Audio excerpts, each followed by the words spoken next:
All right, we're back. Another episode, Rush Hour podcast. I'm T Dub. This is Justin, and Hey, hey. let's just kick off into tech news. I know the big one this week. OpenAI, ChatGPT, the thing we're all familiar with, launches Sora, a video creation AI. What are your thoughts on the presentation? I'm not gonna lie, man. I was pretty blown away.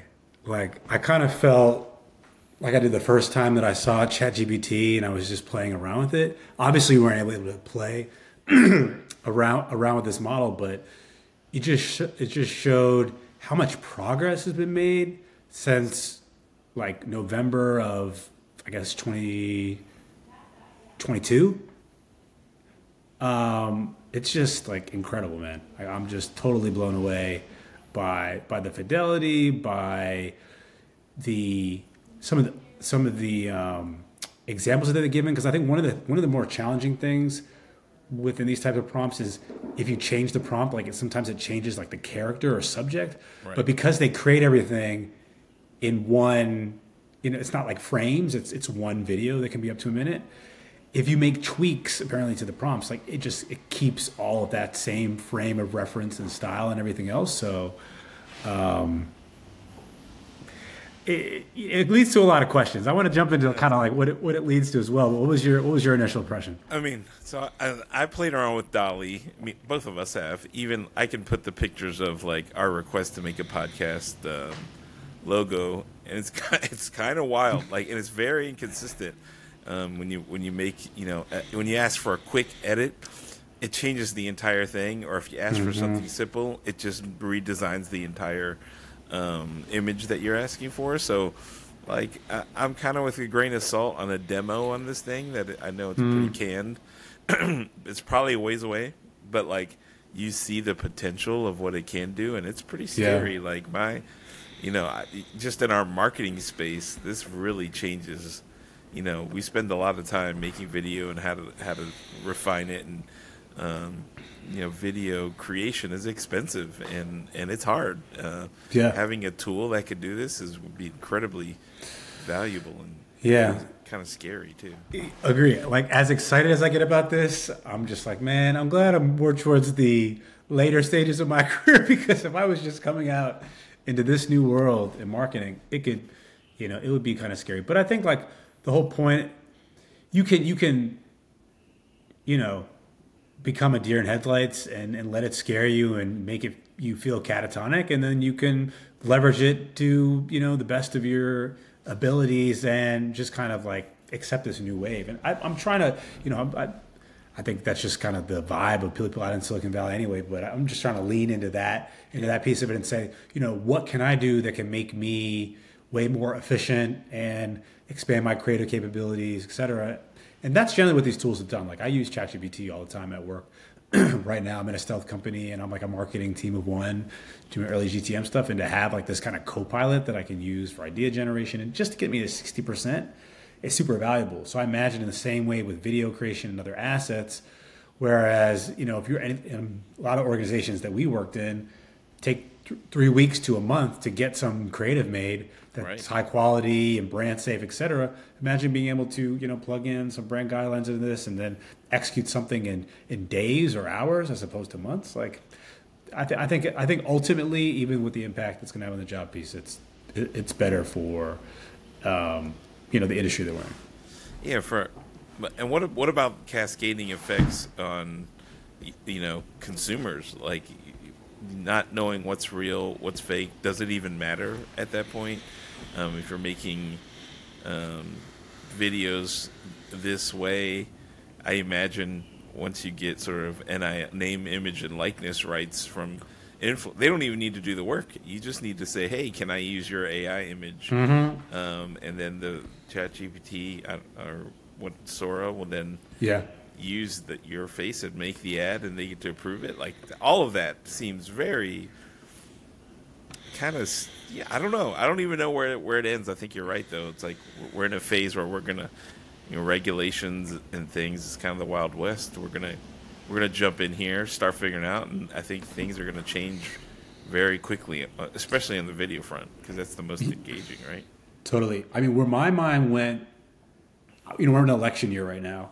And I think the scariest thing for me is how people are going to be using these tools to, in nefarious ways for, for like, to put out news that's untrue or creates these narratives. I mean, they're already able to do it like successfully before without, the same type of tech. But now, like, if you think of SORA, if you think of like 11 Labs, kind of the speech to text and AI, voice generation stuff, basically all the tools are there to really not be able to tell at all, like, what's real and what's fake. And maybe that's maybe the way to think about it is like, there's a business opportunities in that as well. I can imagine softwares where you can kind of take a video asset and plug it in some system and say, okay, this was made by this AI company and it's not real. Like, this is the real, this is the real version, or give you some sense of news. That could be super valuable. I don't know. It's just going to become very difficult. I've seen some of these videos, man, of people with their kind of AI doppelganger or their AI twin. And if, a lot of times you're paying attention, you can kind of see it right now because it's in the first iterations. But if you were to look at it quickly, it looks like it's the actual person's content.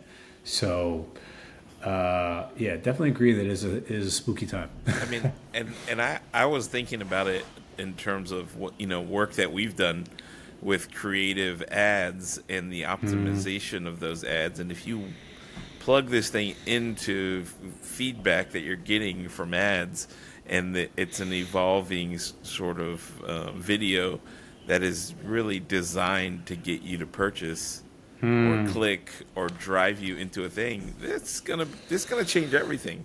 Like, you're gonna be seeing things catered to you, catered for you to do the action that companies want in the most efficient way possible, right? That's just what AI is going to do.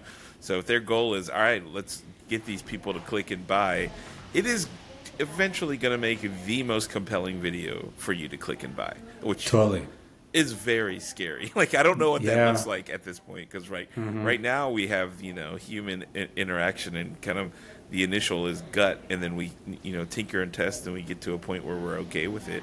But if there's no end, and you just have AI plugged into this thing, and it's just going to evolve it, you're going to create some incredible advertising that is designed to really engage you, which I don't know if that's good or bad, right? Because we're gonna get pulled into a lot of things. I know. One thing I was thinking about, in terms of like kind of the business models around this, how will this ultimately? We talk about kind of like our role in doing some performance and marketing stuff and ad creative, where we'll ultimately all live. Like, will you be going to certain platforms to create the assets and then feed into the ad platform, or will Meta and TikTok and all these other platforms just have their own version of AI that's integrated in and kind of does all that work for you after it's seeing how the ad is performing? And I think that latter case is probably more compelling. And to your point, if that happens, like, I imagine it's kind of game over. Yeah. I don't think I guess Facebook is incentivized to it as well, right? Because they want their ads to perform the best and be the most engaging as possible. Yeah. But I would assume they would be hesitant to edit your ads. It would be like a setting. You optimize in the same way. You just accept it in the same way that you can like have them share your ads across their different extended audience network channels and stuff like that. You would do the same with the creative piece. It's kind of like the universal ad campaigns, right? Where you kind of just set it and it figures out the best format and style for you. Like, this to the nth degree. You're creating ads and just letting them have full on kind of design and edit capabilities. Yeah, I don't know what to think. It's pretty interesting, like the juxtaposition between the types of functionality that these new platforms provide, and to your point, able to make like more and more kind of bespoke like ads that really resonate with you, et cetera. And then on the opposite end, and the stuff that we've gone through with like loss of IDFA and privacy concerns, et cetera, where it's that much harder to do it. It's kind of like you're getting this on the creative side now, but not on the specific targeting. Right. Does that make sense to you? Like, what do you think about that? Yeah. How are they going to balance those two things? I think you're going to have to create basically generically the best performing Yeah. thing, not specifically for you because you're not passing in that data. So then the thing that we struggle with as marketers when you're doing a broad campaign is like when you're trying to make something for everyone, you end up making something that's not for anyone. Yeah. And maybe AI is going to be a lot better at this, and kind of say, Yeah. all right, here, basically, this is the best position for us to be in for the ad because it's going to get the most eyeballs with the highest click through rate. And it'll figure it out, right? Yeah. That's my guess as to what would happen. I think so. I think that makes sense. My mind also goes to kind of the creator piece. So, now, like if you think of TikTok as a platform, a lot of their more successful kind of ad content is like a UGC ad that you can then like boost and put dollars behind afterwards. Right. And I wonder if kind of the future is, certain, you're a creator on TikTok, for example, and you give license for TikTok to use your likeness and for advertisers to use that as well, so that if someone is having a product that they're selling into your audience, it will actually bring you into that, into that ad content and make it like unique for each of the different, make it unique for any of the creators that you're working with, which I think would be kind of interesting too. Yeah.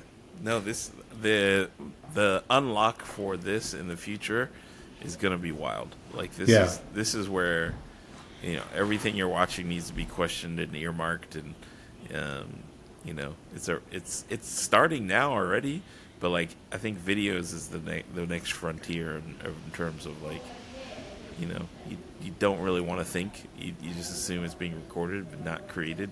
And now if CGI is like able to basically be handed to every single person, what happens? Boy, this is It's definitely going to be an interesting future. So like along those lines, we talk about some of the implications in our industry around marketing. right. What's maybe another industry? Maybe you'll name one, I'll name one. Maybe it'll be the same. We'll see. This will be a fun game. What industry do you think will be most impacted by kind of these new? Like let's specifically focus on kind of video creation tools. I mean, I think YouTube is going to obviously have a huge change with AI and how it's detected and how it's integrated. I also think, I mean, this is very broad, but I think influencer marketing and for brands is going to be very fascinating, right? Because then, I mean, it's already happening in Asia where you can create, brands are creating their own influencers from scratch. And this is going to make it even more compelling because you can basically create the story of your influencer, your AI bot, whatever you want to call it, and your mascot, and make it really engaging. Like you can edit and tweak, and as the world evolves, so will your your quote unquote influencer that you've created.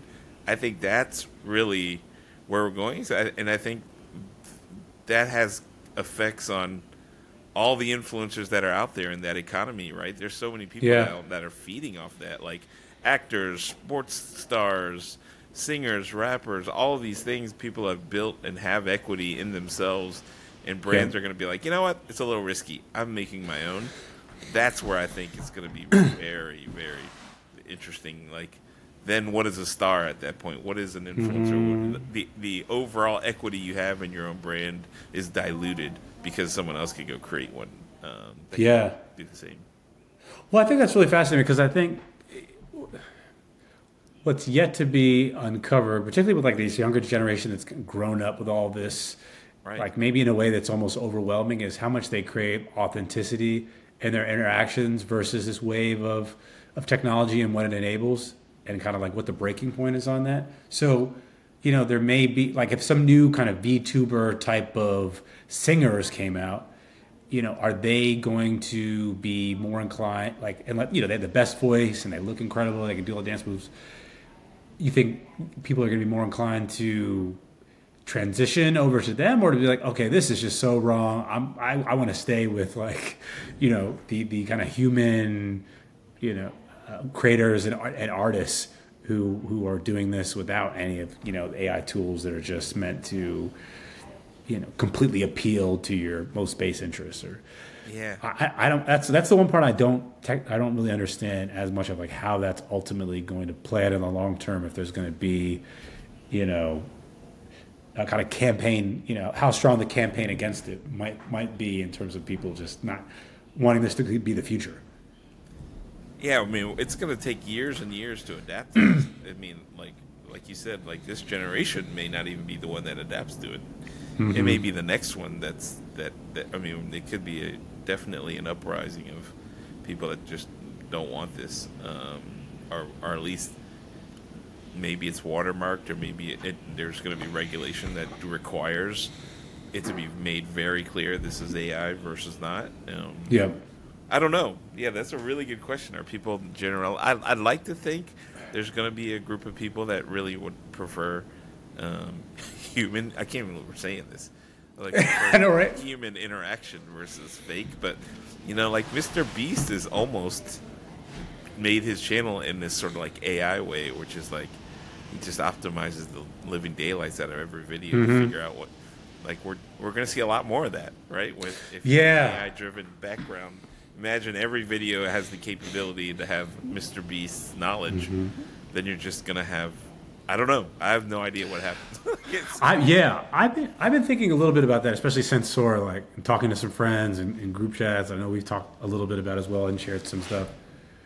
I'm really curious about when you give everyone the capabilities to create, really high quality, cinematic level content, if the best ideas still win, right? So, like, if you're Mr. Beast and everybody has your skills and capabilities, but you still have the best ideas, you're able to execute best off of using these new tools, does that win? Does that still win? Or is there so much content out there that, of a similar quality that, there aren't any real, like, standout clear winners? And I personally think it's in the former camp. I still think that if you have really great ideas, you can just use these tools in a way kind of supercharges your abilities. But we'll have to see how that plays out. I mean, it's all iterating so quickly. It's somewhat unclear. Yeah, but it is. How that will look. My gut is going to be similar to what you talked about in the past, where it's going to be a bunch of niche. You're still going to want a video that is going to feel like it's designed for you. And the AI broad one we talked about is for the masses. It's still not going to appeal to everyone. And I think a lot of people are going to get sort of like spread into their own worlds. And like the mass appeal thing is just going to be very surface level. Like, I'm talking like Pepsi, Coke kind of ads are going to be that way.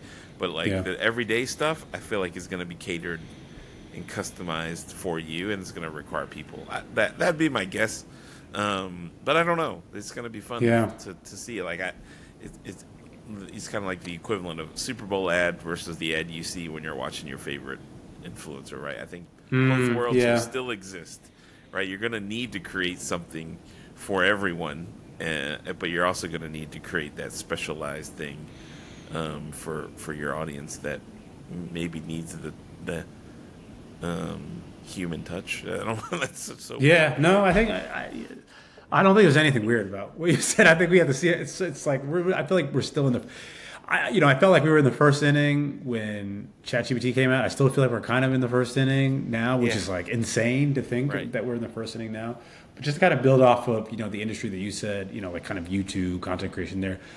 Mine is adjacent, but it's like Hollywood generally, and I think this is something we've talked about before, either on the pod or just kind of when we were catching up. But like, entertainment players are competing with all other forms of entertainment, not just each other, right? So Netflix is competing with Fortnite, is competing with TikTok, is competing with you taking your kid to the park, right? Just like all forms of entertainment, time spent